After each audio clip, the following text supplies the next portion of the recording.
안녕하세요. ITQ 엑셀 22년 4월 A형 문제풀이 해보겠습니다. 답안 파일 저장하실 때는 수험번호 빼기 성명 이런 식으로 수험번호 빼기 성명 이런 식으로 답안 파일 저장해야 하고요. 답안 파일 저장할 때 저장하는 위치는 문서 폴더 안에 ITQ 폴더 안에 답안 파일 저장하시면 됩니다. 답안 파일은 주기적으로 저장하시고 대략 10분마다 한 번씩 답안 전송해 주시면 되겠습니다.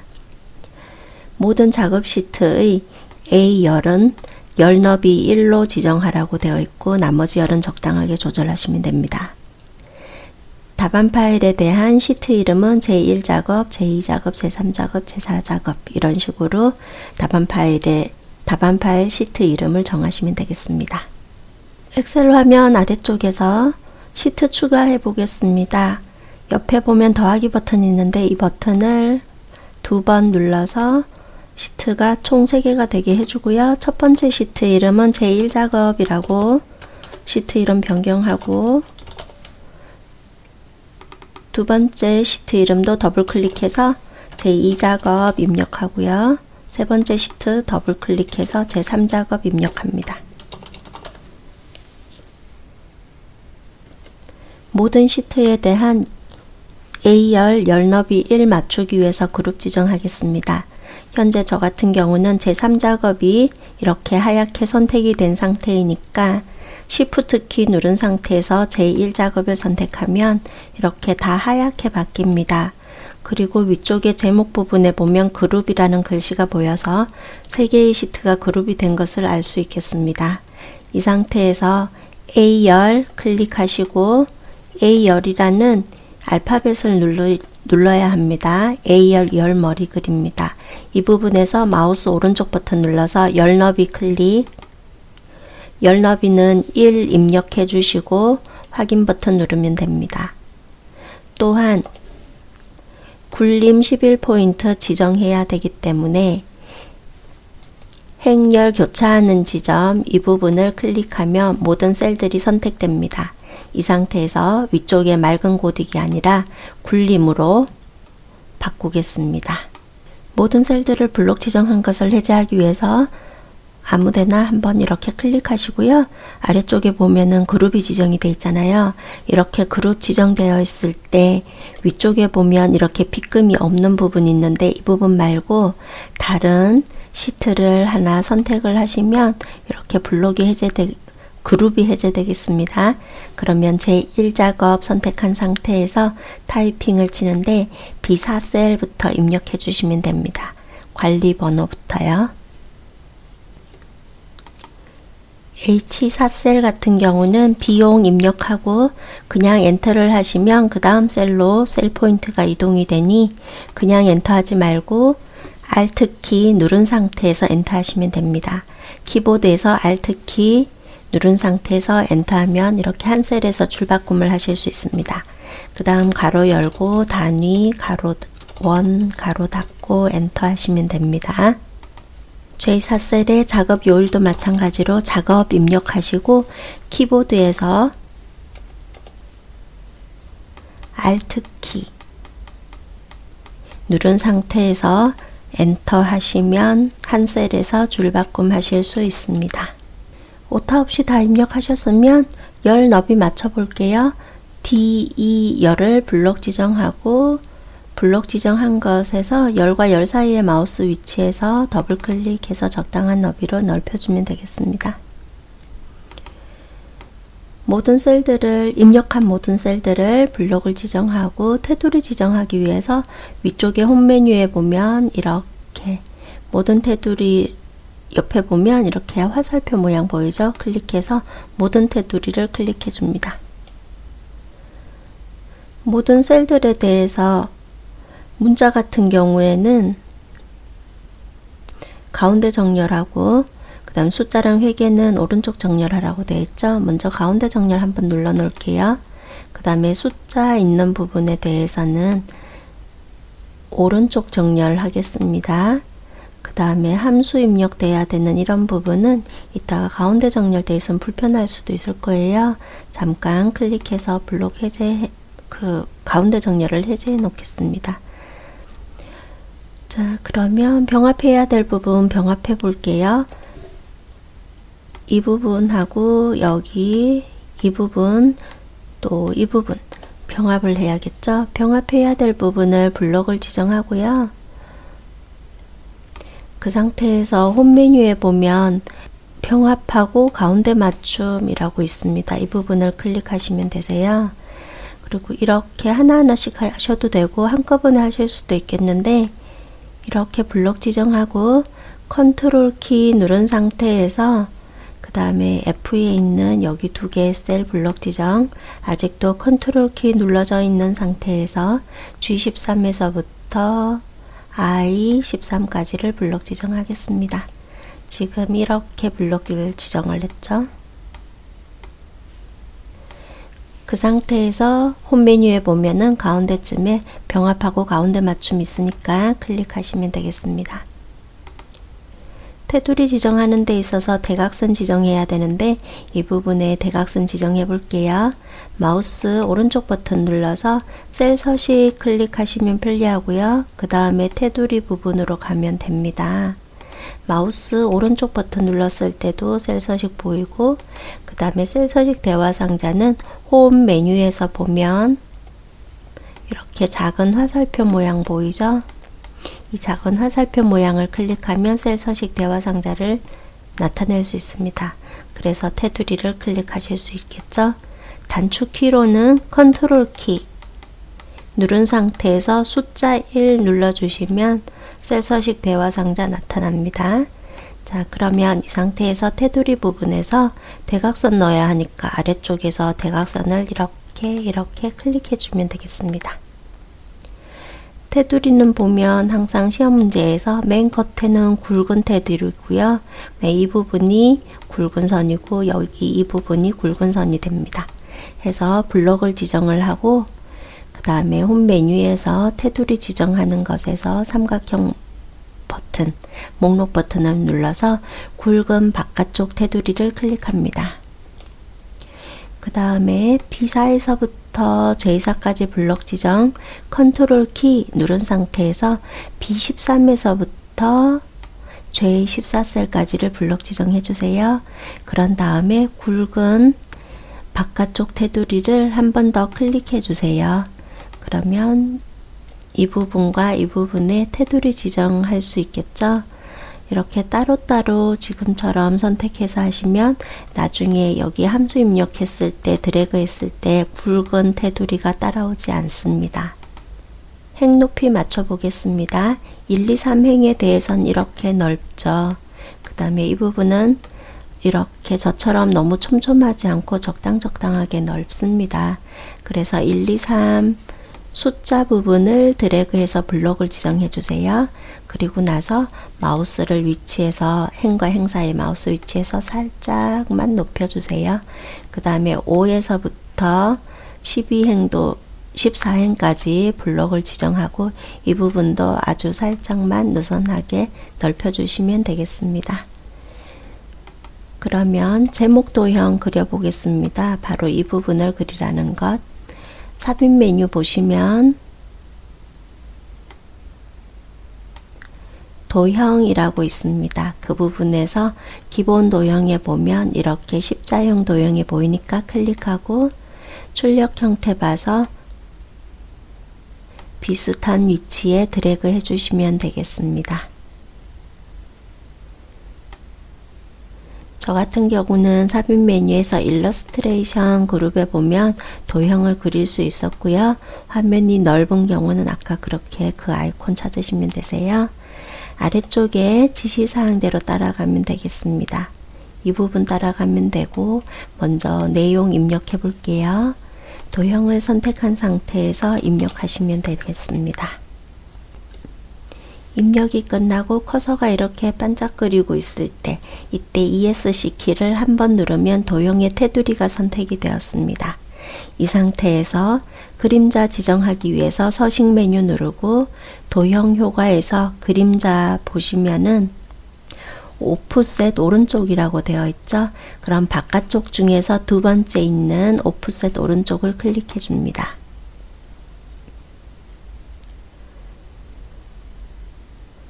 글꼴 지정하기 위해서 홈 메뉴 누르고요. 글꼴은 굴림 지정하기 위해서 이 부분 마우스 클릭해서 아래쪽으로 조금 내려가 보겠습니다. 영문 글꼴 끝나고 그 다음에 한글 글꼴 나오면 굴림 선택하면 되고, 아니면 이 부분에 굴림이라고 아예 타이핑을 쳐도 되겠죠. 24포인트는 이 부분에서 설정하시면 되겠죠. 이 부분에서 글자 색상 검정 지정하면 되고, 굵게 가가가 있는 것 중에 맨 처음에 마우스 올려보면 굵게니까 클릭, 채우기 노랑 지정하는 것은 현재 홈 메뉴에서 여기 페인트 통 모양을 클릭을 해주면 표준색 중에서 네 번째 노랑을 선택해 주면 되겠습니다. 출력 형태 보이는 것처럼 그 도형에서 글자가 세로로도 가운데, 가로로도 가운데 배치가 되어 있죠. 그래서 이렇게 선택이 되어 있을 때 홈 메뉴에 보면 여기 수평으로 가운데 맞춤 해주고요. 그 다음에 위쪽 버튼은 수직으로 가운데 맞춤하는 것이니 클릭하시면 되겠습니다.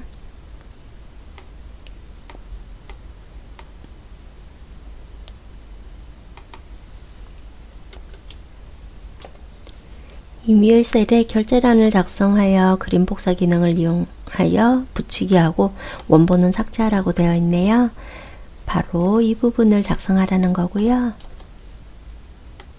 결제란 작성할 때 행 높이랑 열 너비 변경되니까 위쪽에 있는 표랑 상관없는, 예를 들어서 L16셀 정도에다가 작성해 보겠습니다. 이 부분에 결제 입력하고 옆으로 담당, 옆으로 팀장 입력하고 옆으로 부장 입력했습니다. 그리고 이렇게 8개의 셀을 블록을 지정을 해주고요. 그 다음에 홈 메뉴에서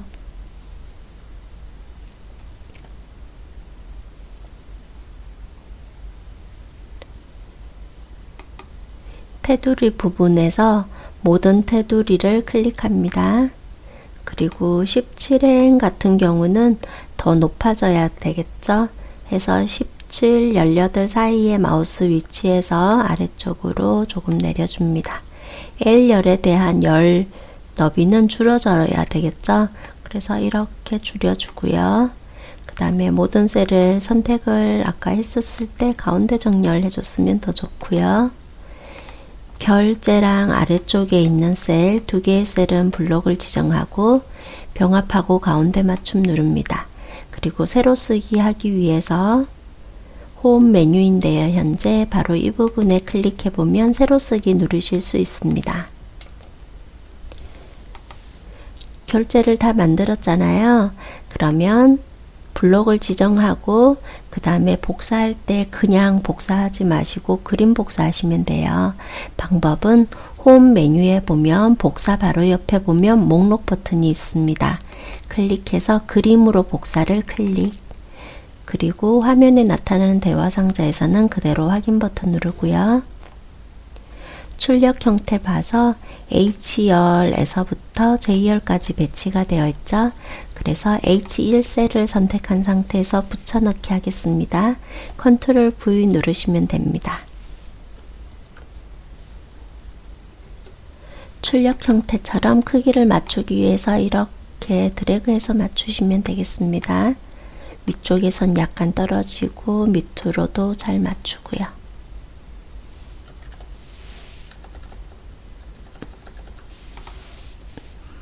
그리고 원본은 삭제하라고 되어 있잖아요.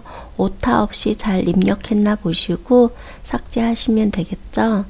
이 부분 삭제하실 때는 L열에서부터 O열까지 맨 위쪽에 있는 이런 알파벳을 열 머리글이라고 합니다. 열 머리글을 이렇게 드래그해서 마우스 오른쪽 버튼 눌러서 삭제하시고요. 그 다음에 17행 같은 경우는 이렇게 높아 있는데 이 부분도 원래대로 바꾸기 위해서는 17, 18 사이의 마우스 위치에서 더블 클릭하면 원래 높이대로 변경됩니다. 저장 먼저 해볼게요. 저장할 때는 오른쪽 맨 위쪽에 보면 이 부분이 저장 버튼인데요. 여긴 빠른 실행 도구 모음이라서 있으면 누르시면 되고 혹시라도 없으면 단축키 컨트롤 S 눌러도 되고요. 그 다음 파일 메뉴 눌렀을 때 저장 눌러도 되겠습니다. 그리고 찾아보기를 클릭을 하고 ITQ 시험 보실 때 저장하는 위치는 ITQ 폴더 안에 저장하는 겁니다. 그래서 ITQ 폴더를 더블 클릭하고요. 파일의 이름은 수험번호 빼기 본인 이름으로 정하는 거죠. 근데 지금 저는 수험번호가 없으니까 4월 A형 푸는 상황이라서 4A라고 임시 수험번호로 사용하겠습니다. 그리고 빼기 표시하고 본인 이름을 정확하게 입력해 주시면 되겠습니다. 수험번호, 그 다음 하이폰 표시, 본인 이름 이렇게 정하는 겁니다. 저장 버튼 누릅니다.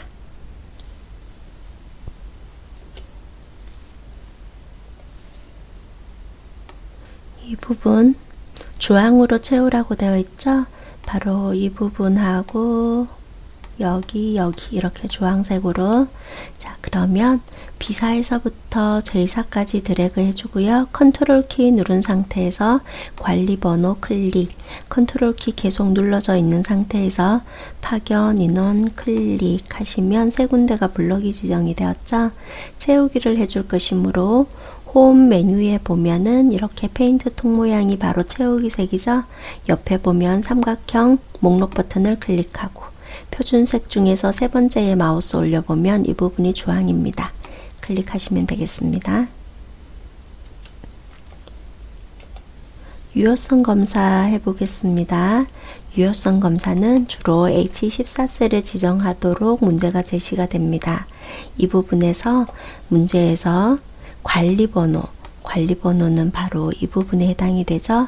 이 부분이 유효성 검사로 나타나도록 하라고 되어 있네요. H14셀을 선택하고 데이터 메뉴를 선택합니다. 그리고 화면이 이렇게 좀 더 넓다면 이렇게 생긴 아이콘이에요. 위쪽에 있는 아이콘을 클릭해 줍니다. 데이터 유효성 검사 대화 상자가 나타났고 이때 제한 대상의 모든 값이기 때문에 지금 H14셀은 그 어떤 내용을 입력해도 모두 다 입력이 됩니다. 그런데 여기서 제한을 하는 거죠. 클릭해서 목록으로 그리고 원본의 마우스를 클릭을 하시고요. B5에서부터 B12까지 블록 지정합니다. 그러면 여기에 있는 목록들만 이 부분에서 입력 가능하도록 제한을 한 겁니다. 확인 버튼 누릅니다. 그리고 출력 형태처럼 H01-1이라는 것이 표시되게 하려면 다른 곳에 이렇게 마우스 위치했을 때는 보이지 않는 것이 H14셀을 선택하면 이렇게 목록 버튼이 보입니다. 클릭해서 맨 처음에 있는 것을 선택해 주면 되겠습니다. 셀 서식해 보겠습니다. G5에서부터 G12셀 이 부분에 숫자 뒤에 명 붙이라고 되어 있죠. 셀 서식 대화 상자가 필요합니다. 단축키 컨트롤 키 누른 채 숫자 1 눌러도 되고요. 자, 그 다음에 마우스 오른쪽 버튼 눌러서 셀 서식 이렇게 눌러도 되죠. 표시 형식에 관련된 것이니까 표시 형식 탭을 눌러줍니다. 그리고 지금 이렇게 문제 나오는 것은 맨 아래쪽에 있는 사용자 지정에 대해서 지정하라는 거예요. 해서 맨 밑에 있는 사용자 지정을 클릭하겠습니다. 사용자 지정 중에서 G표준이라는 것은 아무런 서식이 없는 겁니다. 뒤쪽에 명만 붙이면 되기 때문에 현재 숫자 데이터이고요. 그래서 여기 뒤쪽에다가 큰 따옴표하고 명 입력하고 큰 따옴표 이렇게 지정하시면 되세요. 이 상태에선 큰 따옴표 생략할 수도 있습니다. 기본적인 것은 큰 따옴표를 넣어주는 거고요. 위쪽에 보시면 이렇게 보기가 보이니까 내가 입력한 것이 잘 되었는지 확인하시면 되겠습니다. 확인 버튼 누릅니다.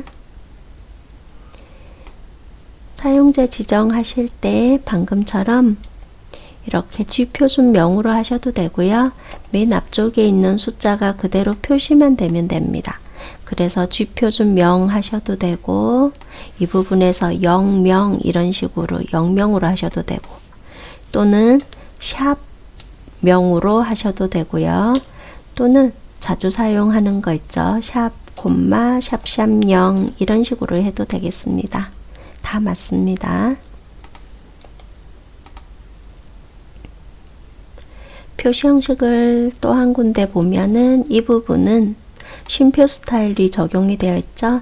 지시사항은 없지만 출력 형태랑 똑같이 맞춰 보겠습니다. H5에서부터 H12셀인데요. 여기서 회계 형식을 지정해 놓겠습니다. 이 부분 회계 형식 지정한 다음에 차트 하실 때 보면 차트 할 때 보면은 이 부분에서 비용에 관련된 거잖아요. 막대 그래프이면은 기본축을 따르는데 여기서 하이폰이 표시가 되죠. 그러면 회계 형식으로 했을 때는 0이라는 것이 하이폰으로 표시가 됩니다. 지금 이렇게 차트를 잠깐씩 참고하면서 표시 형식을 지정하는 것도 좋습니다. 그리고 크게 신경 쓰고 싶지 않다면 일단은 그냥 지정해 놓고요. 나중에 차트 할 때 봐서 다르면 1작업에서 수정하실 수도 있으세요. 저 같은 경우는 지금 쉼표 스타일을 적용을 했더니 샵으로 보이죠? 이건 열 너비가 좁아서이죠. 그래서 H열, 그 다음 I열 그 사이에 마우스를 이렇게 위치를 하고 더블 클릭하시면 적당한 너비로 열 너비가 넓어지게 되겠습니다. 결제량 같은 경우 좀 더 크기를 잘 맞춰놔야 되겠는데요. 이름 정의해 보겠습니다. F5에서부터 F12셀까지 이 부분 블록 지정했고 이름 정의할 때는 바로 이 부분에서 이름 정의하시면 되겠죠. 클릭해서 이름은 작업 1이라고 하면 됩니다. 오타 없이 입력하시고요. 엔터 하시면 되고 그 다음에 혹시라도 오타가 있거나 블록을 잘못 지정했다거나 그런 경우가 있다면 수식 메뉴에서 이름 관리자에서 수정하시면 되세요. 이 부분에서 수정하시면 되세요. 그냥 삭제하고 새로 하셔도 되고요. 함수 풀이할 차례가 되었는데 함수는 혹시라도 하시다가 잘 모르는 문제가 있으면 멘붕이 올 수 있기 때문에 다른 문제를 다 먼저 다 푼 다음에 함수를 푸시면은 잘 풀릴 겁니다. 그치만 아래쪽에 조건부 서식 같은 경우는 그리 어렵지 않으니까 한번 지금 해볼게요. 조건부 서식 하실 때에는 레코드 부분만 블록 지정하시면 됩니다. B5에서부터 J12셀까지 블록 지정합니다. 문제에서 어떤 조건에 알맞는 행 전체의 서식을 적용하라 했기 때문에 행 전체라는 것은 지금 레코드 부분만 의미하는 겁니다. 블록을 지정했고 홈 메뉴에서 보면 조금 오른쪽으로 조건부 서식이라고 보입니다. 클릭하고 여기서 수식을 이용하여 라고 적혀 있잖아요. 그래서 새 규칙을 눌러줍니다. 조건부 서식 대화 상자가 나타나면 수식을 사용하여 서식을 지정할 셀 결정을 클릭하고요. 아래쪽에 조건을 입력하면 되겠습니다. 이 부분에 마우스를 클릭을 하고 조건은 뭐냐 하면 비용 단위원이 100만 이상인 이라고 적혀 있죠. 비용 단위원이 어디 있냐 하면 H열에 있어요. H열 중에서 맨 위쪽에 있는 H5셀을 선택해 주세요. 그러면 이것이 100만 이상인지 비교를 해보고 그 다음에 참인 경우에는 아래쪽에 있는 파란 굵게라는 서식을 적용하게 되는 거예요. 지금 이렇게 선택을 하면 참조 형태를 보시면 달러가 둘 다 붙었죠. 그럼 100만 이상인지를 H5셀에 대해서만 비교할 수 있겠죠. 아래쪽에 H6셀, H7셀 이런 식으로 행에 대해서는 계속해서 순서가 바뀌어야 하잖아요. 그리고 H열 이 부분에 대해서만 비교를 해보면 되지 그 다음에 I열로 H열에서 I열로 상대 참조가 되면 안 되죠. F4키 키보드에서 F4키를 2번 눌러줍니다. 그러면 H열은 고정이 되었고 5는 달러가 없으니까 5는 6으로 7로 8로 이렇게 변경이 되겠죠. 항상 조건부 서식 하실 때에는 RTQ 시험에서 이렇게 키보드에서 F4키를 2번 눌러주시면 알맞겠습니다. 100만 이상이라고 했으니까 이상이라는 것은 크거나 같다 이렇게 표현하시면 되고요. 1000000 입력하시면 되겠습니다. 이런 논리식에 대해서 참인 경우 어떤 서식을 지정할지 아래쪽에 서식 버튼을 누르시면 됩니다. 그리고 문제에서는 파란 굵게 적용하라 돼 있으니 굵게 선택하고 아래쪽에 색 부분에서 파랑을 눌러주겠습니다. 표준색 중에서 오른쪽에서 세 번째가 파랑이니까 클릭하고 확인 누릅니다. 또 확인 누르고요. 함수는 맨 마지막에 푸는 걸로 하고 이 작업을 해보겠습니다. 이 작업에서는 제1작업의 시트에 B4에서부터 H12 영역을 복사하여 제2작업의 B 두 번째 셀에 모두 붙여넣기 하고 작업하라고 되어 있죠. 제1작업 현재 이 부분에서 B4에서부터 H12 셀까지 블록을 지정합니다. 지금처럼 함수를 이렇게 하나도 풀지 않아도 별 상관없게 되었죠. 자, 그리고 조건부 서식도 안 하고 해도 별 상관없습니다. 자, B4에서부터 H12 블록 지정했고요. 컨트롤 C 해서 복사하겠습니다. 제2작업을 선택하시고 B 두 번째 셀을 선택합니다. 그리고 붙여넣기 하기 위해서 컨트롤 V 누릅니다. 샵 이런 것도 보이고 열 너비가 맞지 않죠? B열에서부터 H열까지를 드래그 해서 열과 열 사이에 더블 클릭해서 적당한 너비로 열 너비를 맞춰 주겠습니다. 그러면 먼저 고급 필터에 대해서 구분이 특수 클리닝이 아니면서 비용이 40만 이상인 자료에 대해서 관리번호, 고객명, 작업, 작업일 데이터를 표시하라고 되어 있습니다. 고급 필터 조건 작성하는 것을 잠깐 설명드리겠습니다. 구분이 특수 클리닝이 아니면서 라고 되어 있잖아요. 그리고 비용은 뭐 얼마 이상 이렇게 되어 있는데요. 조건은 대부분 한 2개 정도 또는 3개 정도 RTQ 시험에서는 출제가 됩니다. 그 사이에서 이면서 라고 되어 있죠. 이렇게 뭐뭐이고 뭐뭐이면서 이런 것들은 두 조건, 여기 첫 번째 조건이랑 두 번째 조건을 둘 다 만족해야 되는 AND 조건이 됩니다.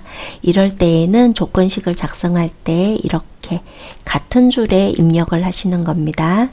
그리고 가끔 또 다른 문제에서는 여기 이 부분에서 특수 클리닉이 아니거나 이런 식으로 뭐뭐이거나 또는 이런 식의 말들이 있어요.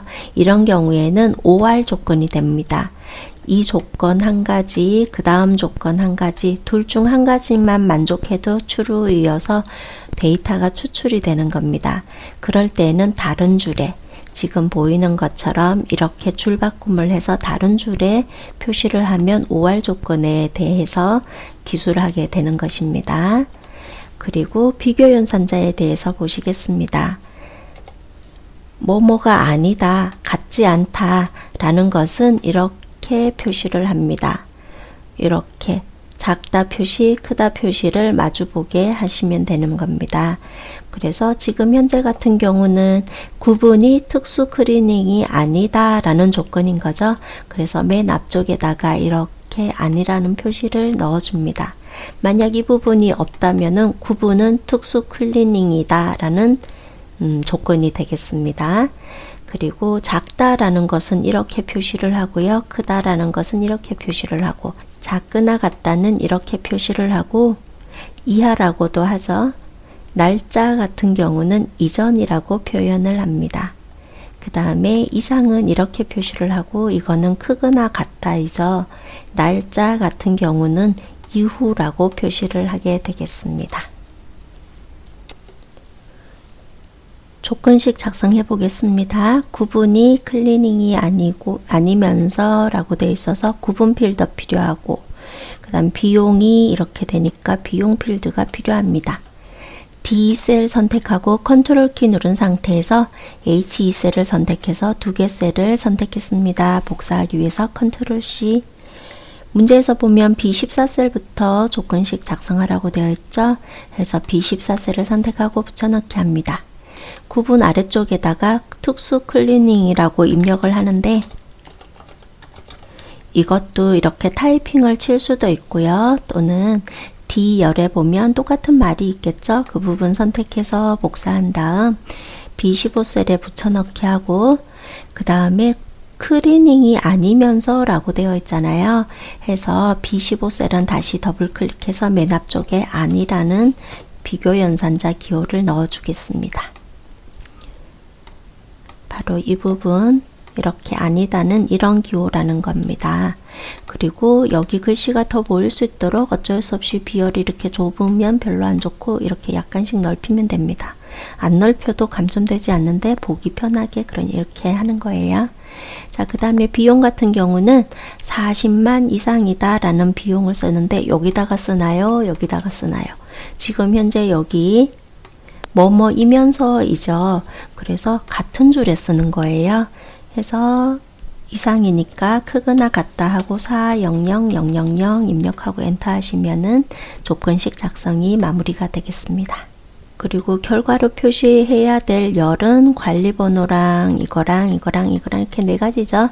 그러면 관리번호랑 고객명 드래그 했고요. 그 다음 컨트롤 키 누른 상태에서 작업일 이렇게 두 군데 블록 지정했습니다.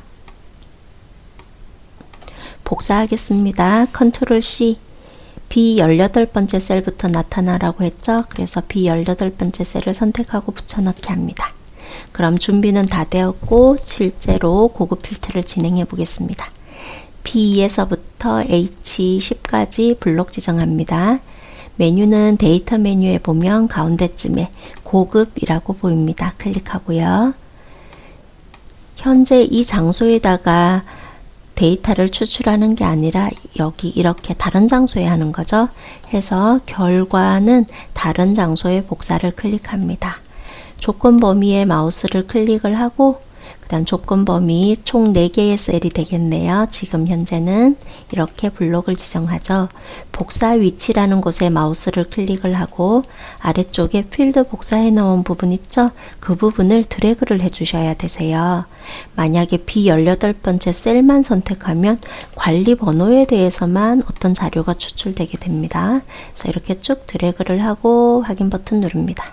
표서식 해보겠습니다. 고급 필터의 결과 셀을 채우기 없음으로 설정한 후 라고 되어 있죠. 블록 지정하고 나서 홈 메뉴에 보면 이렇게 페인트 통 모양이 있는데 옆에 목록 버튼을 눌러서 채우기 없음 클릭해 줍니다.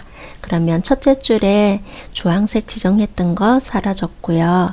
이 상태에서 표 스타일은 보통 7로 지정하라고 되어 있어요. 홈 메뉴에서 표 서식이라는 부분이 있고요. 이 부분에서 보통 7이니까 보통 영역에 있는 것들 중에서 7번째 마우스 올려보시면 이거죠. 클릭하겠습니다. 그리고 확인 버튼 누릅니다. 머리글행, 줄무늬행 적용하라고 되어 있죠. 적용을 하라고 되어 있어요. 기본적으로 머리글행, 줄무늬행이 적용되어 있으니 그대로 두시면 되겠습니다. 다음 피벗 테이블 문제 풀어보겠습니다. 피벗 테이블도 1작업 시트를 이용하는데 복사는 하지 않습니다. 그럼 제 1작업 시트로 이동해 보겠습니다. 1작업에서 B4에서부터 H12까지를 블록 지정합니다. 그리고 메뉴는 삽입 메뉴 누르시고 맨 왼쪽에 보면 피벗 테이블이라고 있으니 클릭하시면 되고요.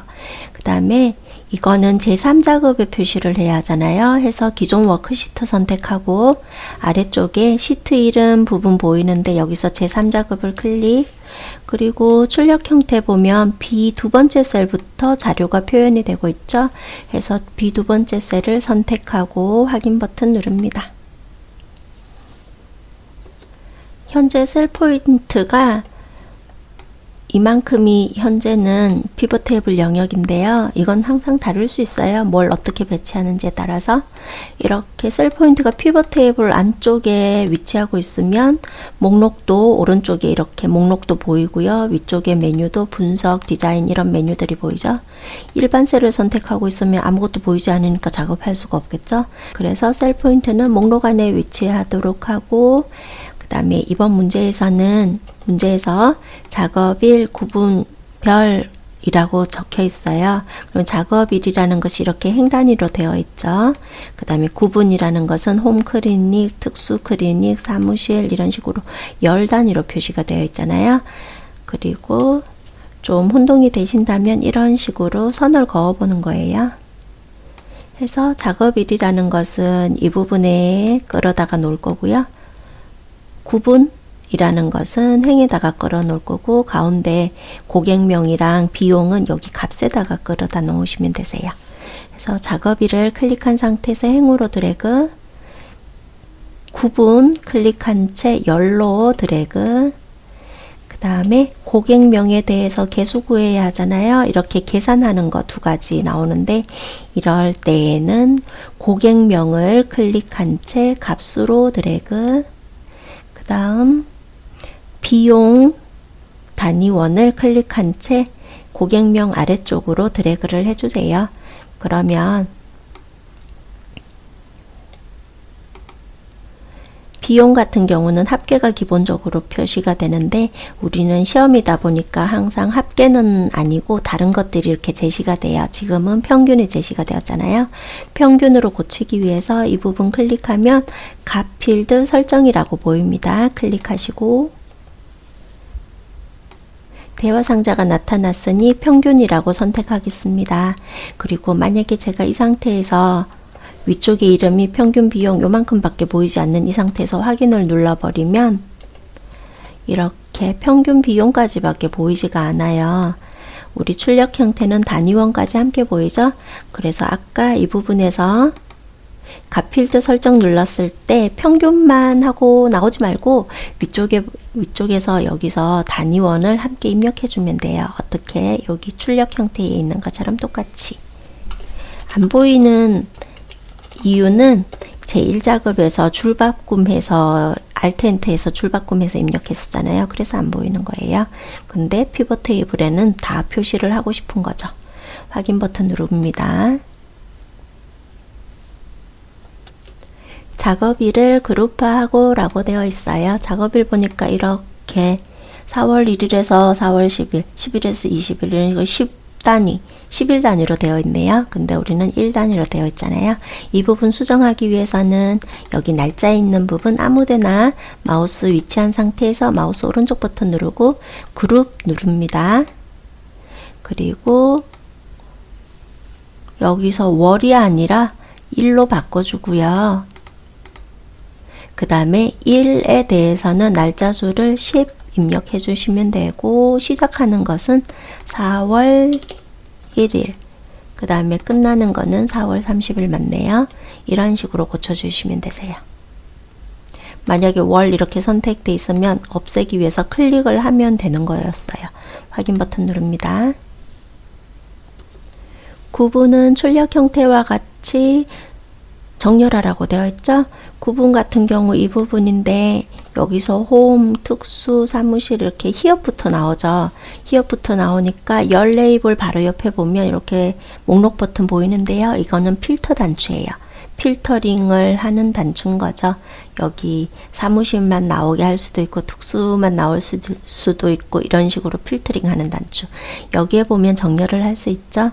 히읗부터 나오니까 내림차순 눌러야 되겠습니다. 그러면 홈, 특수, 사무실 이렇게 순서대로 잘 되었어요. 지금 이 상태에서 여기 열 레이블이라는 곳에다가 구분이라고 입력하고요. 행 레이블 클릭해서 작업일 입력, 이거 미리 고쳐 놓을게요. 나중에 수정하셔도 됩니다. 어차피 다 하고 나서도 수정되지 않는 부분이니까 이렇게 손수 수정하는 겁니다. 다음에 3번은 레이블이 있는 셀 병합 및 가운데 맞춤 적용.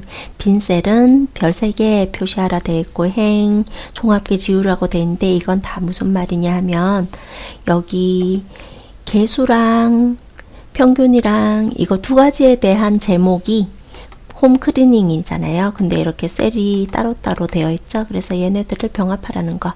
특수도 마찬가지로 이렇게 뒤에 있는 애랑 병합하라는 거, 그런 거고, 그 다음에 이렇게 자료가 없는 부분 있잖아요. 이런 것은 빈 셀로, 빈 셀에는 별 3개를 표시하라는 거. 그 다음에 행의 총합계 지우고 라는 것은 우리 출력 형태 봐도 여기 맨 끝에 보면 여기 맨 끝에 있는 전체 계수, 전체 평균이 안 보이죠? 이 부분을 지우라는 건데요. 이거는 행 단위로 해서 총합계가 표시가 된 거예요. 행 단위로 해서. 행 단위로. 그래서 행의 총합계가 이 부분이라서 이 부분을 지울 거예요. 어떻게 하냐면 마우스 오른쪽 버튼 누르고요. 아무 셀에서나 마우스 오른쪽 버튼 눌러서 피벗 테이블 옵션 클릭하고 레이블이 있는 셀병합 및 가운데 맞춤이라고 보이죠? 이 부분 클릭해서 체크를 넣어주고 아래쪽에 보면 빈 셀이라고 있는데 이곳에다가 키보드에서 별 3개를 입력하고 그 다음에 탭을 요약 및 필터 탭이라는 곳을 클릭해 주세요. 그러면 행, 열 모두 다 선택이 돼 있었던 거예요. 그래서 위쪽에 있는 행은 선택을 해제하시면 확인 버튼 누르면 이 부분에서 행 총합계가 지워지고 이렇게 잘 배치가 되었습니다. 나머지는 출력 형태대로 맞추라고 되어 있는데 나머지 맞출 일은 뭐냐 하면요. 이렇게 별 3개 같은 경우 문자는 한 셀에서 가운데 맞춤이 되어 있죠. 그 다음에 숫자 같은 경우는 그 셀에서 오른쪽 정렬이 되어 있잖아요. 그리고 천 단위 구분기호 쉼표도 되어 있고 그래서 데이터가 표시가 되는 값이 표시가 되는 이 부분을 블록을 지정을 해주고요. 그 상태에서 가운데 정렬을 눌러주세요. 그러면 숫자도 다 같이 가운데 정렬이 되는데 이 상태에서 표시 형식에서 쉼표 스타일을 적용해 줍니다.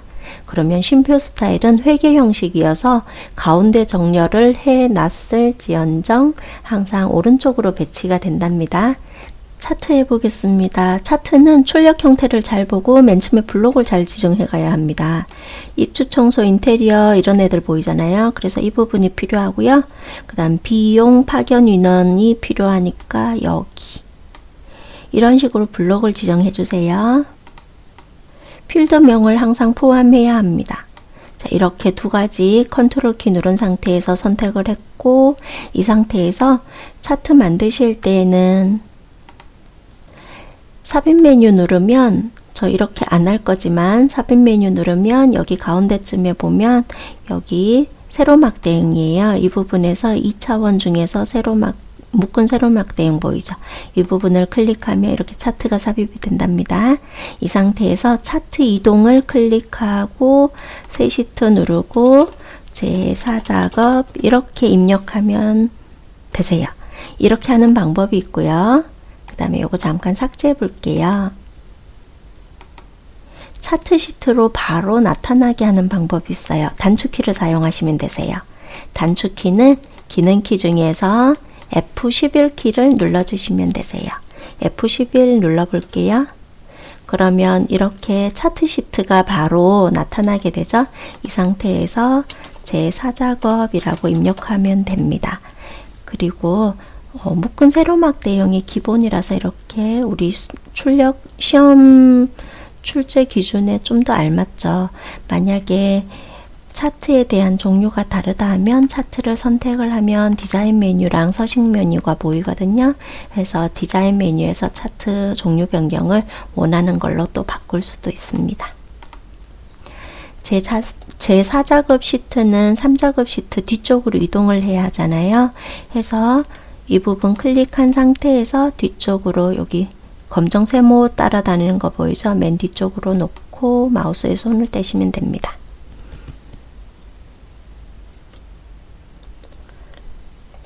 출력 형태 보시면 막대기가 총 6개가 있어요. 근데 우리는 8개. 그래서 필요 없는 부분이 뭔지를 파악해 봅시다. 입주, 인테리어, 전산 필요 없고 계단 청소, 에어컨, 줄, 건물 필요 없고 전산 건물 필요 없죠. 그래서 저 부분 어떻게 해결하냐 하면 디자인 메뉴에서 데이터 선택 누르셔도 되고요. 아니면은 마우스 오른쪽 버튼 눌러서 데이터 선택 눌러도 되겠습니다. 그리고 필요 없는 거 전산 선택 해제, 그 다음에 스크롤 아래쪽으로 내려가서 건물 외벽 선택 해제, 이렇게 2가지 선택 해제 해주시면 돼요. 그리고 문제 풀다가 보면 범례명 있죠. 범례명은 이 부분인데요. 이 부분에서 비용 같은 경우 두 줄로 되어 있잖아요. 근데 출력 형태는 한 줄로 되어 있고, 이 부분을 데이터 선택 이 대화 상자에서 고치면 되거든요. 지금 미리 고쳐놓고 갈게요. 비용 부분을 마우스로 클릭합니다. 그리고 편집 버튼을 클릭합니다. 그러면 바로 이 부분에 있는 셀의 내용을 참조해왔다 하고 보여주고 있죠. 여기서는 이 부분을 참조할 게 아니라 우리 사용자가 바로 입력하면 된답니다. 그래서 싹 지우시고요. 비용 가로 열고 단위 콜론 원 단위 가로 닫고 여기까지 입력하고 확인 버튼 누릅니다. 그리고 또 확인 버튼 누르고요. 그러면 아까 전산이랑 건물도 없어졌고 범례명 고치는 것을 한꺼번에 했습니다. 차례차례대로 해볼게요. 레이아웃 3 적용해야 하잖아요. 그래서 여기 현재 디자인 메뉴인데요. 왼쪽에 보면 빠른 레이아웃에서 레이아웃 3을 선택하면 되고, 그 다음 스타일 1 지정하라고 되어 있죠. 그래서 스타일 1을 클릭합니다. 그리고 자세히 버튼 눌렀을 때 스타일 1 이렇게 클릭해도 되고, 그냥 바로 보이니까 클릭을 한 겁니다. 5번 같은 경우는 영역 서식에 하라고 되어 있는데 차트 영역에 이렇게 지정하고 그림 영역에 이렇게 지정하는 거예요. 해서 마우스를 이렇게 올려보면 차트 영역, 차트 제목, 계열, 그림 영역 이런 식으로 뭐가 뭔지 보여주고 있죠. 구성 요소를. 해서 차트 영역일 때 마우스로 클릭해 주세요. 그 상태에서 굴림 10일 적용하려면 홈 메뉴 누르고 굴림 타이핑을 쳐도 되고 굴림을 찾아가도 되고 그렇죠. 그 다음 크기는 11포인트 지정.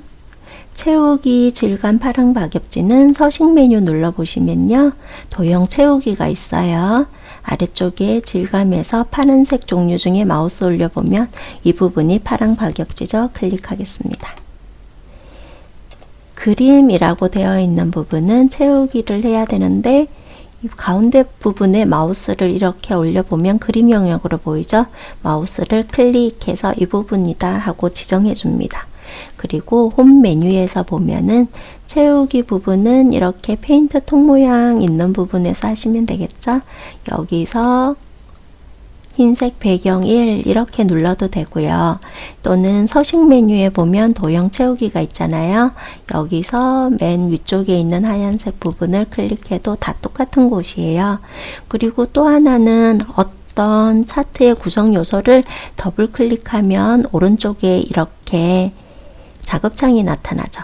여기서 채우기 부분을 늘어뜨려서 이 부분에서 선택해도 됩니다.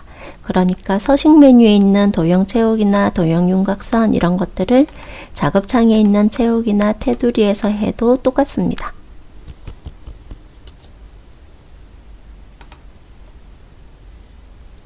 차트 제목 해보겠습니다. 저는 창이 좁아서 작업창을 자꾸 닫기도 하는데요. 시험장에서는 모니터가 이렇게 옆으로 길쭉하겠죠? 작업창을 그냥 띄워놓은 상태로 하시면 더 좋을 것 같습니다. 차트 제목을 선택하고 타이핑 쳐주겠습니다. 불필요한 글씨 있는 부분은 지우고 ESC 키 한 번 눌러서 테두리가 선택된 상태이고요. 이 상태에서 굴림 굵게 20포인트 적용하기 위해서 홈 메뉴 눌렀고 굴림은 그대로 두면 되고 20포인트 선택하고요. 굵게 채우기 해야 되기 때문에 서식 메뉴에 가서 도형 채우기를 흰색 배경 1을 선택합니다. 테두리는 도형 윤곽선에서 검정을 선택해 주시면 되겠습니다. 검정 텍스트 1을 7번 서식에 대한 거 할 건데 파견 인원에 대해서 표식이 있는 꺾은 선형이고 보조축으로 지정하라고 되어 있죠. 아무 막대기나 지금 파견 인원 짧아서 보이지 않는데요. 상관없어요. 아무 막대 그래프나 마우스 오른쪽 버튼 누르고 계열 차트 종류 변경을 클릭합니다. 그러면 맨 아래쪽에 콤보가 선택이 되어져요. 만약에 계열을 선택하지 않고 아무거나 마우스 오른쪽 버튼 누르고 차트 종류 변경을 누르면 맨 위쪽이 선택되는데, 이 상태에서는 콤보를 한번 눌러주시면 되는 거고요. 변경해야 되는 거는 파견 인원이죠. 그래서 파견 인원에 대한 것을 표식이 있는 꺾은 선형 네 번째 거 선택 보조축으로 넣어주고요. 비용에 관련된 거는 꺾은 선형 하면 안 되니까 묶은 세로막 대형으로 그대로 있도록 해주시면 되겠습니다. 확인 버튼 누를게요. 계열은 출력 형태를 참조해서 표식 이렇게 바꾸라고 되어 있죠. 지금 현재 표식은 이런 부분이에요. 저는 동그라미 모양이고 출력 형태는 마름모 크기 10으로 설정하라고 되어 있고, 표식을 한번 선택해 주세요. 그러면 표식이 모두가 선택이 되었어요. 작업창이 표시가 될 수 있도록 더블 클릭도 할게요. 표식은 다시 한 번만 선택하겠습니다. 그 상태에서 표식을 선택했죠. 이 상태에서 표식에 관련된 거 수정하시려면은 페인트 통 모양인 채우기 및 선 아이콘을 클릭하고 아래쪽에서 표식을 클릭, 또 아래쪽에 표식 옵션을 클릭, 기본 제공을 클릭, 클릭할 게 많습니다. 자, 마름모를 선택해야 되므로 형식을 마름모를 클릭, 크기를 10 입력하고 엔터 하겠습니다. 그러면 이렇게 잘 바뀐 모습을 볼 수 있겠습니다. 레이블 값 표시하라는 것은 바로 이 부분, 레이블인데 이름표를 달아주는데 값수로 40만이다 하고 값수로 표시를 하는 거예요. 어디에다가? 맨 마지막에 있는 막대에다가. 그래서 클릭하고 또 한 번 클릭하면 현재 이 막대만 선택되고요. 마우스 오른쪽 버튼 눌러서 데이터 레이블 추가를 클릭합니다. 그럼 위쪽에 표시가 되죠. 만약에 얘가 가운데 있다든지 이렇게 좀 변경이 돼 있다, 그러면 이거 선택하시고 여기 데이터 레이블에서 레이블 옵션에서 위치를 바꿔 주시면 됩니다. 보통은 위쪽에 표시가 되는 문제가 대부분이세요. 그 다음에 눈금선, 선 파선하라 돼 있는데 눈금선이 뭐냐 하면은 바로 가운데 있는 이 부분이 눈금선이에요. 선택을 했을 때 이렇게 촘촘한 조절점들이 이렇게 보여져요. 그래서 이 상태면 내가 눈금선을 잘 선택했구나 파악하시면 되고요. 파선 적용해야 하잖아요. 파선 적용해야 되니까 여기 작업창에서 선에서 대시 종류를 파선 이렇게 눌러도 되고, 아니면 디자인 메뉴에서 도형 윤곽선을 대시를 파선을 눌러도 똑같은 곳이에요. 그리고 출력 형태는 지금 이렇게 좀 더 선명하게 보이죠. 저는 회색으로 흐리게 보이고, 그래서 이런 부분은 색을 검정을 한번 딱 눌러주시면 출력 형태랑 더 알맞게 되겠습니다. 축 출력 형태 참조하라고 되어 있잖아요. 뭐냐 하면 여기 축 보면 여기 선명한 선이죠. 여기도 선명한 선이죠. 여기도 선명한 선이죠. 그리고 이쪽 부분에는 보니까 뭔가 0, 1, 2 이런 식으로 표현이 되잖아요. 그래서 이런 것들이 지금 달라요. 해서 기본 축부터 선택하고 선에 대해서 이렇게 선명한 선을 맞추려면 검정색 지정해 주시면 되거든요. 그래서 서식 메뉴에서 도형 윤곽선을 검정 눌러도 되고, 아니면 여기 작업창에서 검정을 눌러도 됩니다. 그 다음 아래쪽에 여기 항목 부분도 어떤 글씨 하나를 그냥 이렇게 클릭하시면 돼요. 그러면 모든 것들이 다 선택이 된 상태이고, 이 상태에서 선에서 검정을 선택하면 실선의 검정으로 이렇게 지정된 모습이 보입니다. 보조축도요. 보조축 부분도 이렇게 마우스로 클릭, 이런데 클릭 하시면은 보조축에 대한 작업창으로 바뀌죠.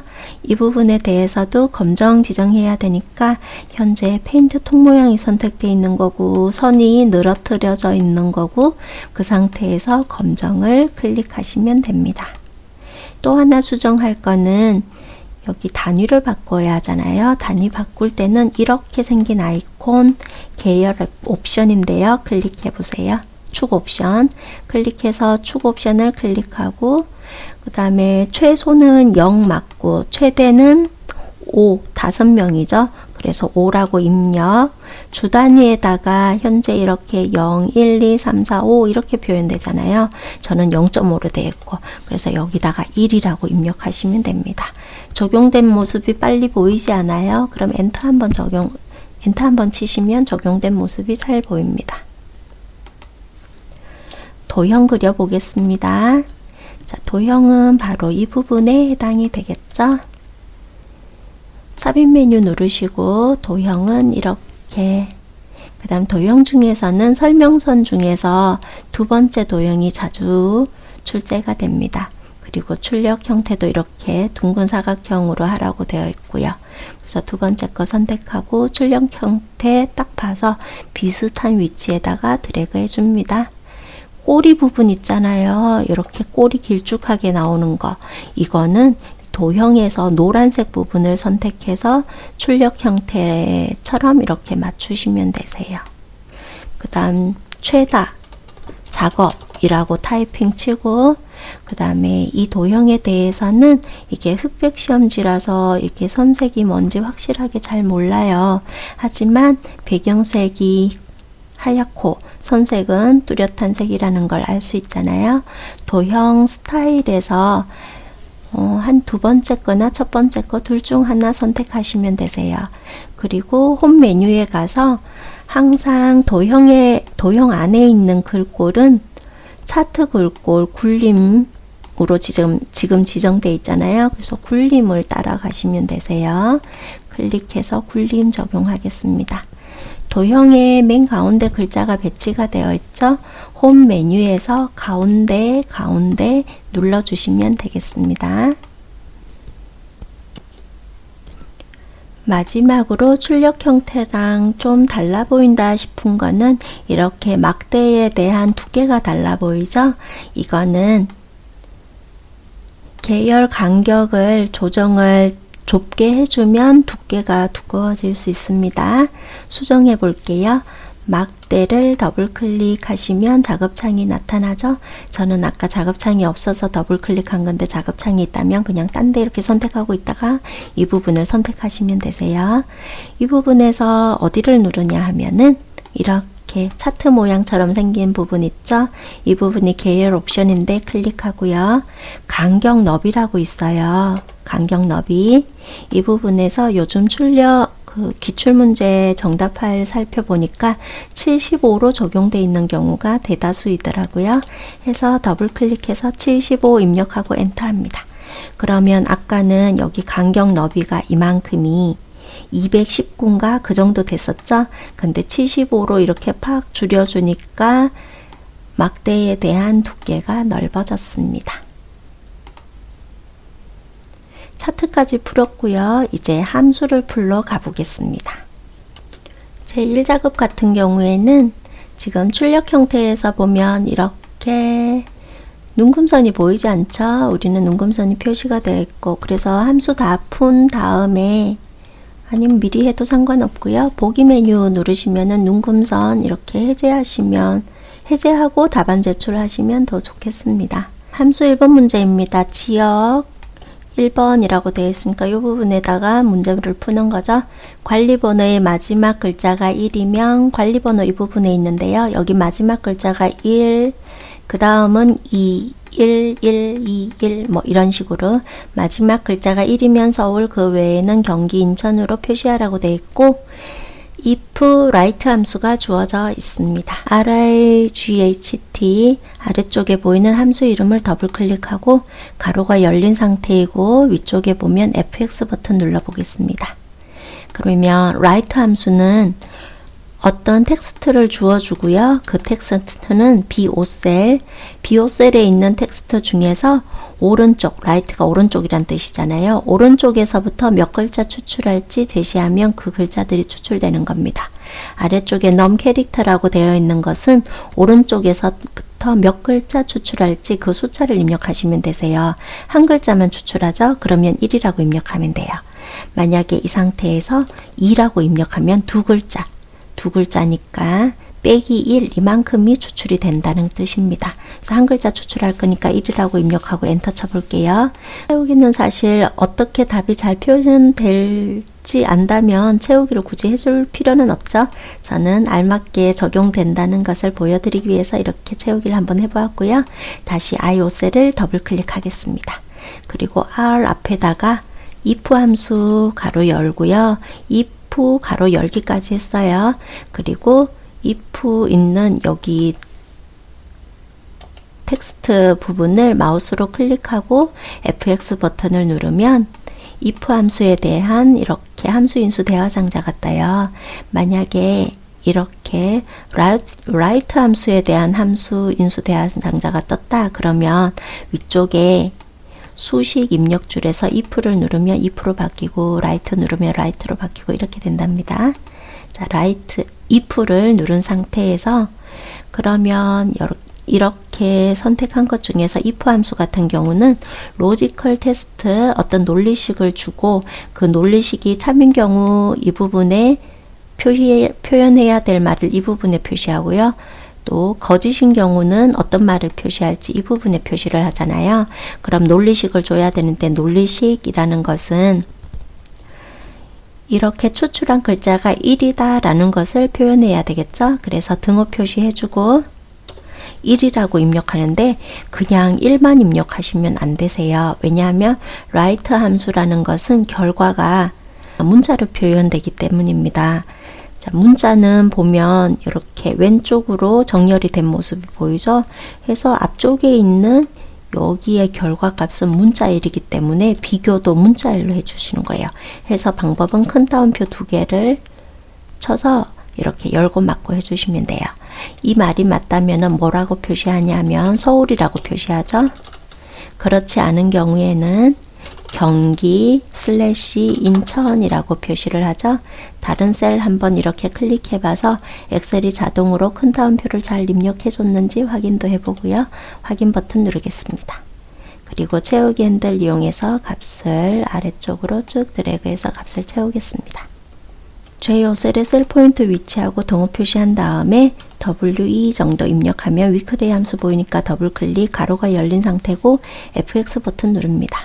함수 설명 보시겠습니다. 위크데이 함수는 지금 이렇게 펼쳐 놓은 것처럼 날짜 데이터를 주어주고 리턴 타입을 지정을 해주면 그 날짜에 대한 요일을 표시하는데요. 그 요일을 그냥 주는 게 아니라 정수로 표시를 해줘요. 그래서 여기 리턴 타입에 대한 방식이 중요하게 되었는데 리턴 타입에다가 1 또는 생략을 하면 일요일을 1서부터 지정을 하게 되는 거고요. 리턴 타입이 2라면 월요일이 1서부터, 리턴 타입이 3이면 0서부터인데 실제로 함수를 입력해 보겠습니다. 시리얼 넘버에다가 F5셀을 선택을 해주고 그럼 날짜 데이터가 참조가 되었잖아요. 리턴 타입이라는 이곳에다가 마우스를 클릭하면 이렇게 설명들이 쭈루룩 나오죠. 우리는 ITQ 엑셀 시험 볼 때는 리턴 타입을 2로 지정하도록 할게요. 2로 지정하면 월요일을 1서부터 지정을 하는 거예요. 그래서 결과가 지금 현재 이렇게 1로 표시가 되었잖아요. 그러면 1이니까 월요일이란 뜻이에요. 2022년 4월 11일은 월요일이라는 뜻이 되겠습니다. 확인 버튼도 누르고 설명도 참고하시기 바랍니다. 그럼 채우기 핸들을 이용해서 아래쪽으로 이렇게 채워보면 1에서부터 7까지의 숫자 중에서 한 가지씩 표시가 되겠습니다. 추저 함수도 함께 써보겠습니다. 더블 클릭해서 W 앞에 CH 정도 입력하시면 추저 함수 보이니까 더블 클릭. 가로가 열린 상태잖아요. FX 눌러 놓겠습니다. 추저 함수는 어떤 함수냐면 맨 앞쪽에 숫자를 입력을 해주면 그 숫자가 1이면은 그 다음 값 1에 있는 걸 표시하고요. 이 숫자가 2다 그러면 두 번째 있는 값을 표시하고 숫자가 3이다 그러면 그 다음 값을 표시하고 숫자가 4면 또 그 다음 값을 표시하고 그러는 거예요. 그래서 여기에서 보면 저 같은 경우 weekday 함수가 보이잖아요. 추저 함수를 보고 싶었는데 그러면 위쪽에 수식 입력줄에서 추저를 한번 클릭하면 추저 함수로 이렇게 딱 바뀌겠죠? 자, 추저 함수 입장에서 보면 인덱스 넘버라는 것을 weekday 함수로 해서 1에서부터 7까지 표시하고 있죠. 그래서 만약에 이게 1이다 그러면 value에다가 숫자 1인 경우에는 월요일을 의미한다고 했죠. 그래서 value1에다가 월요일이라고 입력해 주시면 되세요. 월요일은 문자니까 큰 따옴표 원래 열고 막고 해줘야 되는데 함수인수 대화상자니까 그냥 안 하셔도 자동으로 채워질 거예요.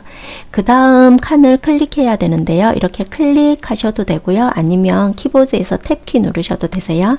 그 다음 부분에는 화요일이라고 입력을 해주면 되겠습니다. 그 다음은 또 탭키 눌러서 수요일 입력해도 되고요.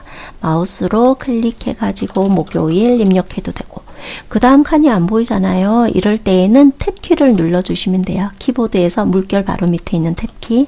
그 다음 금요일 입력하죠. 탭키 누르고 토요일 입력하고 탭키 누르고 일요일 입력하고 일요일까지만 입력해야겠죠. 그리고 요일은 7개니까 총 밸류 7까지만 입력이 돼야 돼요. 그리고 저 위쪽에 내가 뭐 입력했었더라 궁금하시면은 옆에 보면 이렇게 스크롤 막대가 있어요. 그래서 이 스크롤 막대를 맨 위로 쫙 올리면 맨 위쪽에 있는 내용도 볼 수 있겠죠. 셀에다가 그냥 직접 입력하면 쉼표하라 큰 따옴표하라 좀 많이 번거롭겠죠. 그래서 추저 함수가 나타나면 이렇게 함수인수 대화상자가 나타난 상태에서 작업하시면 좀 더 편리할 것 같습니다. 확인 버튼 눌러 보겠습니다. 그리고 채우기 핸들은 이 부분 작은 점을 뜻하죠. 이 부분에 마우스 위치에서 아래쪽으로 쭉 드래그 해주고요. 지금 결과 나타난 이 부분은 문자에 해당이 되잖아요. 결과 자체가. 그래서 보기 좋게 블록 지정해서 가운데 정렬 한번 눌러 놓을게요. 함수 설명 다시 한번 보면 이렇게 한 거죠. 이렇게 추저 함수에서는 인덱스 넘버 숫자인데 여기가 1에서부터 7까지 표현될 거잖아요. 그래서 1인 경우는 월요일, 2인 경우는 화요일, 3인 경우는 수요일 이런 식으로 표시를 했습니다. 다음 문제 3번 문제 해보겠습니다. 3번은 홈클리닝 비용 이 부분인데 여기다가 답을 쳐야 되는 거죠.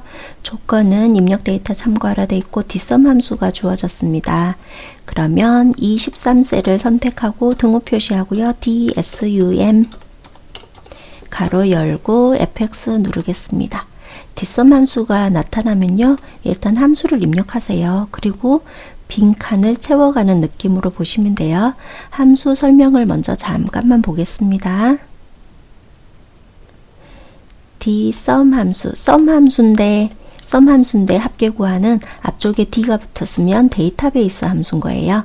데이터베이스는 필드명을 포함해서 열이랑 레코드를 의미합니다. 그래서 맨 처음에 블록을 지정하실 때는 필드명을 항상 포함해서 드래그를 해주시면 되는데요.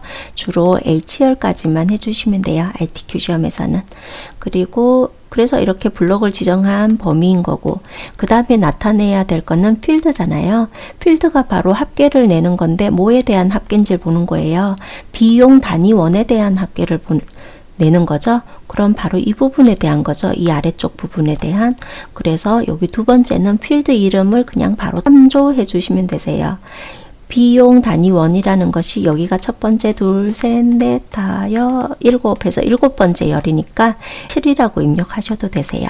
그리고 맨 마지막에는 크라이티어리어 부분 입력하는 부분이잖아요. 이 부분. 여기는 조건식을 입력하는 건데 비용 단위원에 대해서 전부 다 합계를 구하는 것이 아니라 어떤 조건이 있냐면 홈 클리닝이라는 조건이 있는 거죠. 그래서 홈 클리닝에 해당되는 이렇게 세 가지군요. 그러면 이 부분에서도 이렇게 세 개에 대한 셀에 대한 합계만 구하란 뜻이에요. 그런데 홈클리닝이라는 조건도 항상 필드 이름을 표시를 함께 포함을 해야 된답니다. 그래서 조건 범위는 이렇게 블록을 지정을 하게 되겠습니다. 직접 입력해 보겠습니다. 데이터베이스라는 부분은 B4에서부터 시작해서 H12까지 블록 지정하시면 됩니다. 필드명을 포함을 하는 거고 ITQ 시험에서는 주로 H열까지만 나타나게 하면 모든 문제를 풀 수 있습니다. 필드라고 되어 있는 부분은 내가 썸 함수인데 뭘 합계를 구하지 보는 거예요. 비용 단위원에 대한 합계를 구하죠. 그래서 비용 단위원에 대한 필드 이름을 그냥 H4셀을 참조해 주시면 됩니다. 그 다음 크라이티어리어 부분에는 조건식을 넣는 거죠. 얘네들 전부 다 합계 구하는 거 아니라 어떤 아이들, 홈클리닝이라는 아이들, 그래서 홈클리닝이라는 말이 표시가 되는 그 필드를 딱 보고 필드명을 포함해서 블록을 지정을 해주시면 되겠습니다. D4에서부터 D5까지 블록 지정했고요. 확인 버튼 누릅니다. 그러면 84만 원이 표시가 되었습니다. 표시 형식은 여기 있는 표시 형식을 따라와도 되고 그냥 기본적인 거 그대로 있어도 되고 별 상관은 없으세요. 시험 보실 때. 근데 실무에서는 여기는 쉼표 단위가 있는데 여기는 없고 이러면 좀 이상하죠. 그래서 실무에서는 그냥 쉼표 스타일 이렇게 지정해 주면 좋고요. 시험 보실 때는 해도 되고 안 해도 되겠습니다. 4번 문제입니다. 사무실 클리닝 작업 개수인데 바로 이 부분에 해당되니까 여기다가 쓰면 되겠죠. 주어진 함수가 count if 함수입니다. 사실 함수라는 것이 두 개씩 이렇게 혼합되어 있는 것이 약간 어려울 수 있고 함수가 하나만 주어진 거는 더 쉽겠죠. 그래서 함수 하나씩 주어진 거 먼저 풀고 두 개씩 결합되어 있는 거, 혼합되어 있는 것들을 풀면 더 좋을 것 같아요. 저는 지금 그냥 차례대로 풀고 있는 거고요. 24셀을 선택하고 count if 함수 쓰기 위해서 먼저 등호 표시하고 count if 함수를 더블 클릭해서 넣고요. fx도 눌러보겠습니다. 그럼 range라고 되어 있잖아요. range라는 것은 범위를 뜻한다고 했죠. 자, 범위라는 것은 뭐냐 하면은 조건이 포함된 범위라고 보시면 돼요. 지금 여기다가 뭐 구하냐 하면 사무실 클리닝 바로 이 영역에서 사무실 클리닝이 하나, 둘, 셋 이런 식으로 이렇게 세워가다가 사무실 클리닝에 그러면 셀을 한 개 카운트하고요. 또 내려가다가 얘가 또 있구나 또 카운트하고 또 있구나 해서 또 카운트해서 총 3개다 하고 여기다가 3이라고 입력이 되게 해주는 거예요. 지금 이 문제는. 그러면 사무실 클리닝이라는 그 말이 있는 그 범위를 지정해 주시면 되는 거예요. 어디냐 하면 D5에서부터 D12셀까지 블록 지정하시면 되겠죠. 크라이티어리어 부분에는 이 범위 중에서 조건이 뭐냐 이거죠. 어떤 조건일 때 그 셀의 개수를 쓰냐는 거죠. 그래서 사무실 클리닝이라고 타이핑을 쳐주면 되겠습니다. 그리고 이렇게 글씨가 길다 그러면은 먼저 이렇게 텍스트를 복사해서 붙여넣기 하셔도 되겠죠? 자, 확인 버튼 누릅니다. 자, 그리고 이렇게만 두면 문제는 잘 풀었는데요. 이렇게 문제는 잘 풀었는데 %, 연산자 반드시 잊지 말고 입력해야겠습니다. 더블 클릭해서 맨 마지막에 클릭해서 %, 입력하고요. 큰 따옴표 입력하고 개 입력하고 큰 따옴표 닫습니다. %는 연결 연산자예요. 그래서 뒤쪽에 큰 따옴표 안에 어떤 문자를 입력하면 그냥 앞쪽에 있던 내용이랑 뒤쪽에 있던 내용이랑 다 연결돼서 이렇게 나타나는 겁니다. 5번 문제 하겠습니다. 가장 빠른 일, 바로 이 부분에 해당되니까 여기다가 입력하면 되겠죠. 주어진 함수가 min 함수니까 등호 표시하시고 min 입력합니다. 자, min 함수는요, 여기 보이는 것처럼 최소값을 나타내는 거예요. 자, 해서 min 더블 클릭 가로가 열렸잖아요. fx도 눌러볼게요. 자, 여기서 어떤 숫자 입력, 또 어떤 숫자 입력, 또 어떤 숫자 입력 계속 입력을 하면 그 중에서 제일 작은 값을 표시하는 게 min 함수. 지금은 어떤 숫자를 그냥 입력하는 게 아니라 가장 빠른 작업일이라고 되어 있네요. 그러면 작업일은 바로 이 부분에 해당이 되는 거죠. 그래서 F5에서부터 F12셀까지 블록을 지정하시면 되겠습니다. 블록 지정했는데 작업일이라는 글자가 표시가 돼요. 이거는 저번에 여기에다가 이름 정의를 해놨기 때문이겠죠. 확인 버튼 누르겠습니다. 그러면 44660 이런 식으로 표현될 수가 있습니다. 왜냐하면 이 날짜라는 것은 원래는 숫자인데 날짜 표시 형식이 들어가 있는 거였어요. 원래 숫자로 제가 이렇게 한번 숫자 말고 일반으로 아무런 서식도 안 돼 있는 이렇게 한번 눌러 볼게요. 그러면 이게 그냥 일반 숫자였는데 우리가 빼기 표시를 해서 연월일로 구분을 해주니까 표시 형식이 자동으로 날짜로 변경이 된 거였거든요. 해서 이렇게 표현될 수 있습니다. 근데 이렇게 표현되어 있으면 아무래도 안 좋죠. 작업일을 구하는 건데. 그래서 이 부분에서도 앞쪽에 있는 이 표시 형식과 알맞게 날짜 형태로 바꾸어 보겠습니다. 해서 클릭하고 간단한 날짜를 클릭하면 되겠습니다. 그러면 이 중에서 가장 빠른 작업일, 가장 작은 수라는 거죠. 해서 4월 9일 이 부분이 가장 작은 숫자인 거죠. 가장 최근 날짜일수록 가장 큰 값이 되겠습니다. 셀을 다시 더블 클릭해 보면 이렇게 입력한 거죠. 미남수 같은 경우는 fx까지 누르지 말고 그냥 이렇게 가로가 열린 상태에서 쭉 드래그하고 가로 닫고 엔터 하면 마무리가 되는 거죠. 마지막에 파견 인원 이 부분 함수 입력할 거고요. H14셀에 여기 H14셀 여기에서 선택한 관리 번호에 대한 파견 인원을 구하시오 라고 되어 있고 VLOOKUP 함수 항상 이 부분에 VLOOKUP 함수가 출제가 되죠. 함수 이름부터 입력해 보겠습니다. J14셀에 등호 표시하고 VLOOKUP 더블 클릭하고 가로가 열렸고요. fx도 눌러 놓을게요. 함수 설명 먼저 보자면 VLOOKUP 함수는 지금 보이는 것처럼 4가지 구간이 입력해야 될 것인데 4가지 구간에 다 입력을 하죠. 입력할 수밖에 없어요. 자, 맨 처음에 VLOOKUP 함수는 어떤 범위에서 해당되는 것을 찾는 함수인데요. 맨 처음에는 찾을 값 뭘 찾냐 하면은 현재 우리 관리 번호에서 찾는 거잖아요. 그래서 이 부분에서 무얼 찾냐 하면 여기 있는 말을 찾는 거죠. 해서 H14셀 이건 고정이라고 보시면 돼요. 그냥 RTQ 시험에선 항상 H14셀에 있는 말을 위쪽에 있는 표에서 찾기 때문입니다. 자, 그러면 이렇게 참조를 했고 그 다음에 H14셀은 이 H14셀의 관리 번호가 있잖아요. 그럼 이 관리 번호가 첫 번째 열이 될 수 있도록 범위를 지정을 해 주시는 거예요. 그 다음에 6이라고 되어 있는 거는 왜 6일까? 이것은 여기가 첫 번째 열이고요. 두 번째, 세 번째, 네 번째, 다섯 번째, 여섯 번째. 파견 인원이 여섯 번째 열이죠. 그래서 6이라고 입력이 되어 있습니다. 마지막에 false라고 되어 있는 것은 엑셀에서 false는 0이라고 보시면 돼요. 정확히 일치. H01-1이라는 이 말이 여기에서 정확히 있으면 그 말을 찾아서 그 옆에 있는 파견 인원을 찾아오는 거예요. 그래서 우리 RTQ 시험 보실 때는 정확히 일치 0 입력하시면 됩니다. false라고 타이핑 쳐도 되고요. 자, 그러면 함수를 직접 입력해 보자면 맨 처음에 lookup value 이거는 무조건 H14셀 선택하시면 거의 맞습니다. 혹시 아는 경우는 또 잘 살펴봐서 해야겠지만요. 자, H14셀.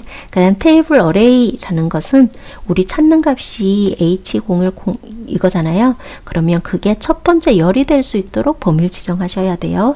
왜냐하면 VLOOKUP 함수는 찾는 값을 첫 번째 열에서만 찾아서 내려가기 때문입니다.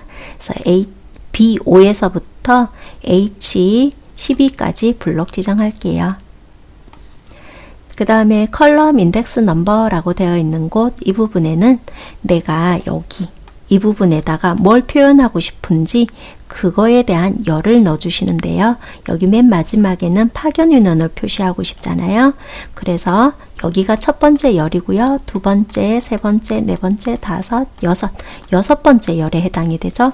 해서 컬럼 인덱스 넘버 열 번호는 6이라고 입력하시면 되세요. 렌지 루컵이라고 보여요. 여기는 정확하게 일치하는 것을 찾아야 합니다. 해서 false라고 입력해도 되고 숫자 0을 입력해도 되겠습니다. 확인 버튼 누르겠습니다. 내용 입력한 것을 다시 한번 더블 클릭해 보자면 이렇게 입력했죠. 풀이를 마칩니다. 수고하셨습니다.